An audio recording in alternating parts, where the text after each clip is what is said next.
Hello everybody and welcome back to my channel. So today I'm going to be drawing mermaids as monsters. So today I'm going to be drawing in Procreate, which is the program that I really love to use for digital art.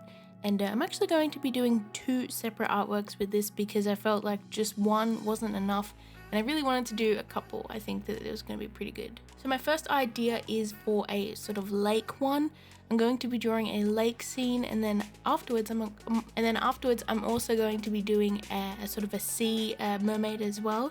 I really like that one, so keep an eye out for it.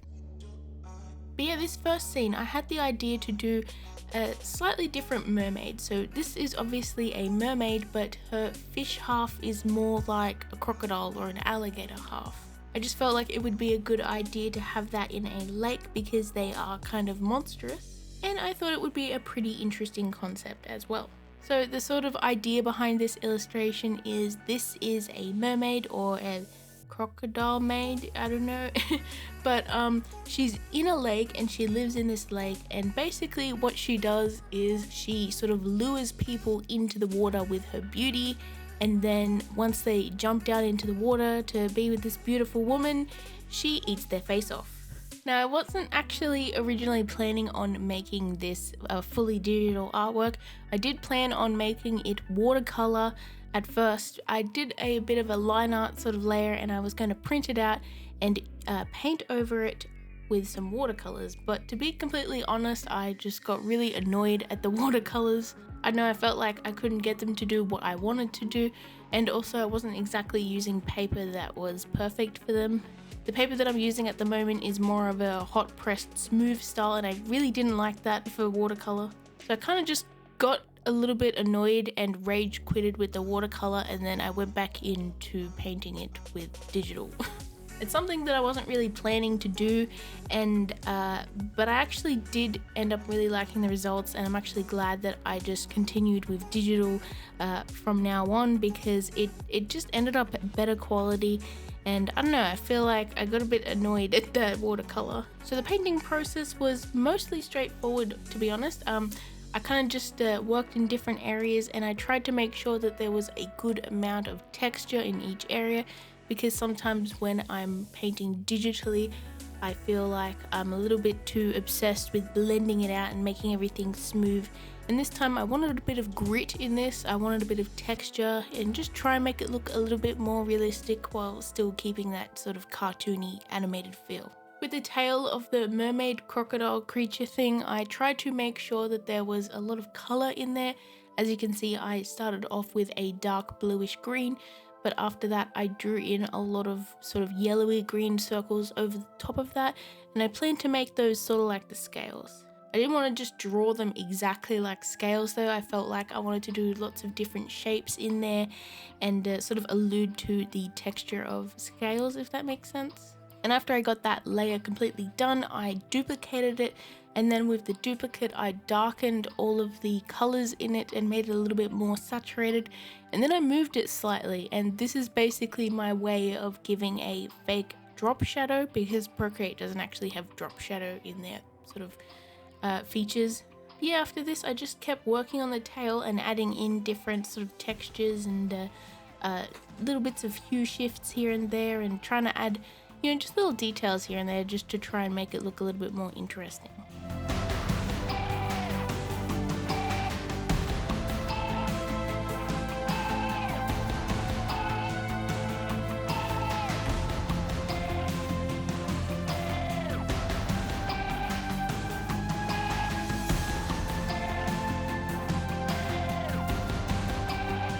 Now with colouring in the dude's clothes, one thing comes to mind when I look at it. I'm actually quite happy with the colours of this shirt when it's underwater. I actually gave it a bit more of a bluey glow to it, and yeah, I really like the way that looks because it actually does look like it's underwater, I feel. And I just had to mention that because I was proud about that a little bit. Now with the girl's hair, I did originally paint it red when I tried it traditionally, but I felt like that was just a little bit too bright. I wanted a lot of the colors in this illustration to be more muted and cool, and that red didn't really fit very well. So I went back in and I changed the colors to a nice dark cool purple color. I actually really like this because it makes it look a lot more elegant, and the colors do fit really nicely, and I still added a bit more of a pinkish purplish highlight to it, so it still fits with the original sort of feel, but I think it just looks a lot better. Now with the dude's features, I kind of just made them quite vague. As you can see, you can't really see his face, he's sort of turning away from the viewer, and I did that on purpose because I didn't really want him to look too interesting or too striking, because this is mainly an illustration about the mermaid creature monster thing. So that's why he basically has sort of boring clothes and like dark hair and no face. One thing though, I felt like it still needed a little bit of a pop of a warm color, so that's why I ended up making the flowers that was on top of the lily pads. I made them a nice pink color, not as bright as the red of the hair originally, but I feel like they fit really nicely and they add a lot of color. Now it's time to add a little bit more effects into this, because I felt like you can see that they're underwater. Well, half of them are underwater, but you can't really see it that well.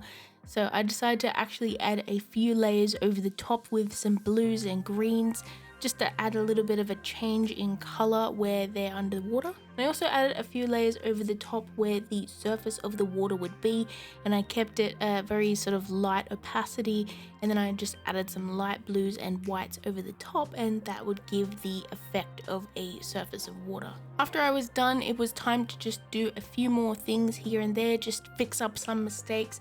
And after that, I actually added something which I've never actually done in a digital artwork before, and that was I added noise. Now sometimes with digital art you will see that it is too clean and too perfect, and the colors are just too smooth. And that's why I added a new layer over the top, covering everything with a basically just a neutral gray color, and then I added noise to that. And I put the noise at about 15%, which isn't too intense. It's actually a nice range. So after that, I set that to it was either multiply or overlay. I can't exactly remember. But then I set the opacity down to about 30%. And what that does is it just adds a little bit of grain over the whole piece and just makes it look a little bit more natural. And I actually really like the look of that. So here is the final results for that first piece, and I absolutely love it. I think it's really pretty and cute, and also kind of morbid. I really like how I kept the colors very sort of subdued, not too saturated or intense, but there are some parts that are really nice and bright too. Overall, I'm pretty happy with it. So this next artwork now is the sea monster mermaid thing that I drew. I absolutely love this one. I think it's really pretty, and the way it just came out just looks really eerie and strange, but also cool. Now this artwork, instead of being outside and their sort of bodies are underneath, I'm actually going to be drawing a mermaid completely underwater, and it's sort of looking up, and you can almost see a boat at the top of the page, if that makes sense. So it's more like it is a sort of underwater scene, and it's looking out up onto the surface instead of like looking down on the surface. So with the body of this mermaid, I wanted to try and design her in a way that looks weird and gross and kind of creepy, but if you saw her from far away, she would kind of look pretty. This is another one of those typical sort of mermaid stories where she looks pretty and she sounds pretty, but once you get close you realize she's not one to be messed with. I wanted to draw her under the water, and she's actually holding some like human bones and stuff, because those are her past victims, her past meals. Yes, she eats humans just like the other one. These mermaids are monsters. So again, in Procreate, I'm drawing this just like my last one, and as you can see, the line art is mostly done. Now, with the line art, I mainly use the studio pen because I feel like it is just a little bit more crisp compared to the technical pen, which is my second choice for line art pens. I really like these because they just look really nice with the just the way that the pen goes. It looks kind of natural, almost like a brush pen or a fine liner. With the colors of the background, I mostly wanted it really bright at the top and very dark at the bottom. And it's because I wanted to have that sort of underwater feel. Now, the blue at the top is actually more green, and the blue at the bottom is a little bit more purpley. This kind of just gives you that the look of depth in the water. As for colors of this mermaid, I wanted her to look a lot less human than the last one. You see, the last one did have a very sort of monster-like bottom half, but she was kind of human-like on the top. And this one I just wanted to have her completely creepy and monster-like. So I ditched the human skin and this time I colored her in purple. Yep, purple, my favorite color, you should have known. Now the inspiration for her patterns and kind of design was actually from a lionfish, which is a sort of poisonous fish down in the ocean. I really wanted to base her off something that was poisonous and scary looking and just highly patterned, as if, you know, those creatures where they're like brightly colored and they look really pretty, but that's actually a warning that this creature is dangerous. That's the kind of feel that I wanted her to have. So with a sort of more textured brush, I drew in some darker purple sort of lines all over her body, as well as some really light purple lines all over her body as well. And this actually really helped get some really nice pattern and contrast on her. I think she looks really pretty and creepy at the same time, which is what I was going for. Now with her fins, I settled on a light sort of pinkish orange color, and I really like that color because it's soft and it works really well with the purple tones in her body. Now I actually colored all of that in, and then I sort of lowered the opacity a little bit just to make it look a little bit thinner, a little bit more see-through, and I kept it a little bit more opaque towards the body. After this, I colored in all of the sea stars all over her body because for some reason I drew sea stars all over her. I felt like maybe that was a bit of a camouflage aspect. Maybe she could be laying down on some coral, and like all of the bright colors and patterns on her sort of camouflages her a little bit. That was a vague idea I had anyways, but I really like the look of the sea stars, and also it was a strategic way for me to censor the naughty bits on her. With that mostly done, I decided I needed to go into the environment now. So we have some really dark rocks down the bottom, and as you can see, there's some creepy bones on there too, and a bit of seaweed and rope and stuff. And yeah, I actually decided to draw a few sort of broken up pieces of ships around her.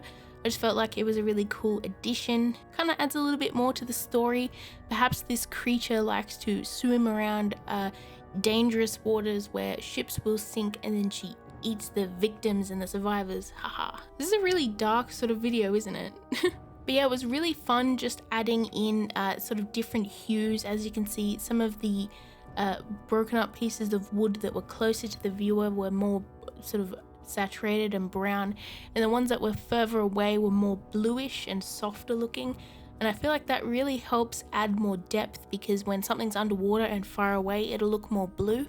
And yeah, I just had a lot of fun trying to get different effects in here. As you can see, the ship above is a really soft blue color, when in reality, ships aren't blue, they're like a brown wood color.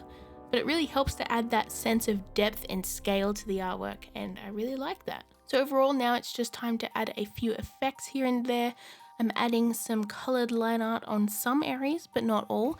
And this includes the ships and the stuff that is further away, as well as the frills on her, because I felt like I needed to add a little bit more brightness and color to those frills, and just a brighter sort of soft orange color really helped add that, with a few touch-ups here and there on her face. And we are done. Now here's the final results for her, and I absolutely love this one. I feel like she just looks so dangerous and creepy and eerie and gross, but kind of pretty as well. And that's the kind of feel that I was trying to go for with these artworks.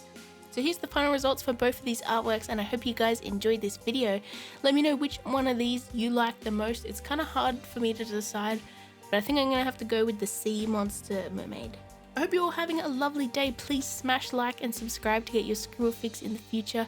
And on that note, I'll see you guys in my next video. Bye everyone.